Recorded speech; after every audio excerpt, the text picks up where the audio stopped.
Salam. Beberapa waktu yang lalu, seorang ustadz Wahabi berceramah dalam channel YouTube-nya menanggapi peperangan antara Israel dan Palestina. Dan Ustadz Wahabi ini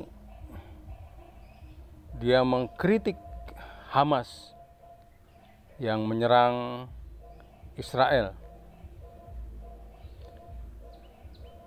Dia mengatakan bahwa Hamas itu cuma bikin susah orang Palestina saja. Hamas itu cari uang dengan dia menyerang Israel. Lalu tokohnya yang di Qatar, yakni Ismail Haniyeh, dia bikin video tentang penderitaan orang-orang Palestina ya karena berperang dengan Israel. Dia sebarkan video itu, lalu dia mendapatkan uang dari seluruh dunia. Bahkan dia menuduh bahwa Ismail Haniyeh itu Rafidi, ya orang Syiah. Ismail Haniyeh itu dia hidup senang-senang di Qatar, mendapatkan kekayaan dari penderitaan orang-orang Palestina. Nah, ini Ustadz Wahabi yang kita lihat di video yang banyak ditonton orang. Sebelumnya juga saya pernah sampaikan betapa Wahabi ini ya bisa dikategorikan sebagai American Gang. Mengapa? Karena ketika Yaman tentaranya meluncurkan rudal ke Israel, lalu dicegat oleh Saudi Arabia. Nah, kini kita bisa ngelihat kan, jadi berarti Saudi Arabia ini membantu Israel, melindungi Israel dari serangan rudal Yaman. Jadi dengan adanya peperangan Israel Palestina ini, kita sekarang bisa memetakan yang bisa dikategorikan sebagai geopolitik. Kita mengerti kerajaan-kerajaan atau pemerintahan mana yang memihak kepada Palestina, pemerintah-pemerintahan dan kerajaan mana yang memihak kepada Israel.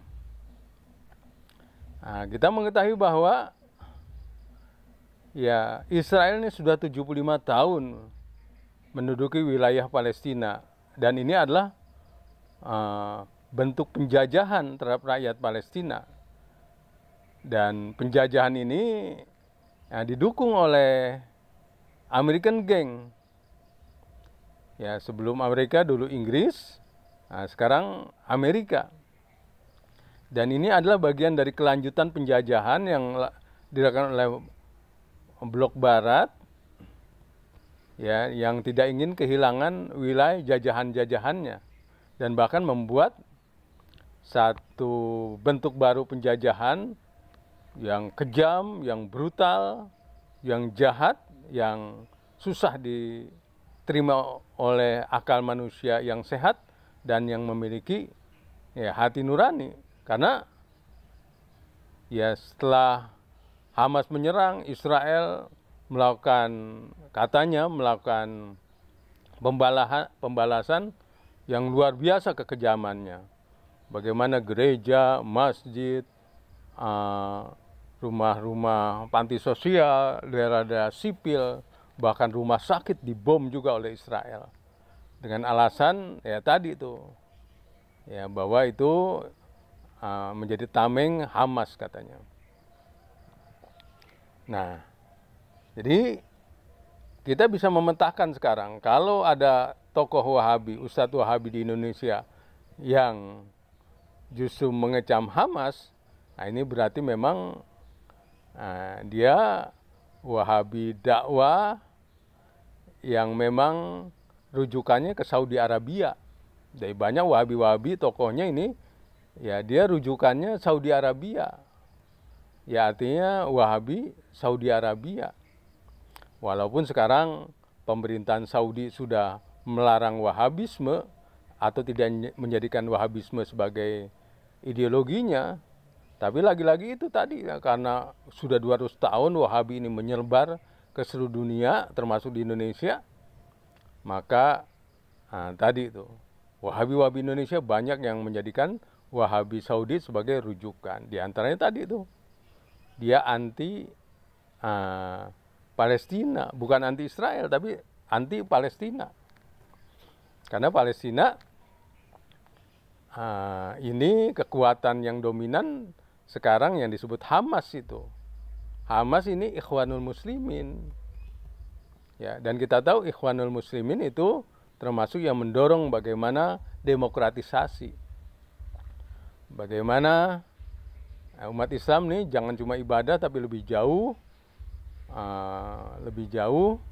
untuk membuat partai, dan setelah membuat partai bagaimana kompetisi di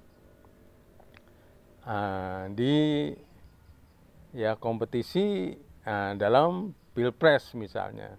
Jadi Ikhwanul Muslimin diantaranya ya kita harus akui banyak mereka melakukan upaya negara-negara Arab supaya menjadi demokrasi, dan beberapa sudah berhasil termasuk Turki ya sudah bisa berkuasa partai Islam. Begitu juga kita baca di Tunisia, Aljazair, Kuwait. Walaupun ya tadi itu karena penetrasi ideologi Wahabisme kadang masuk juga ya kemana-mana termasuk ke Ikhwanul Muslimin, maka di Mesir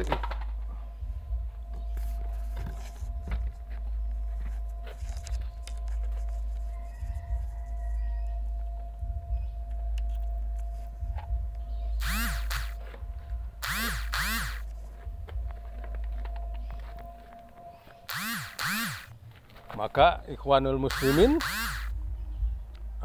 akhirnya ya dilarang di Mesir dan beberapa negara Arab karena itu tadi itu ya virus Wahabisme kan bisa masuk mana aja. Virus Wahabisme yaitu yang jahat adalah merasa paling pintar, merasa paling benar. Ya, misalnya membenarkan kekerasan misalnya. Akhirnya Ikhwanul Muslimin juga beberapa kasus ya macam ISIS dia melakukan pengeboman, akhirnya dilarang di Turki yang merupakan tempat kelahiran Ikhwanul Muslimin. Jadi kembali Wahabisme ustadz-ustadznya ini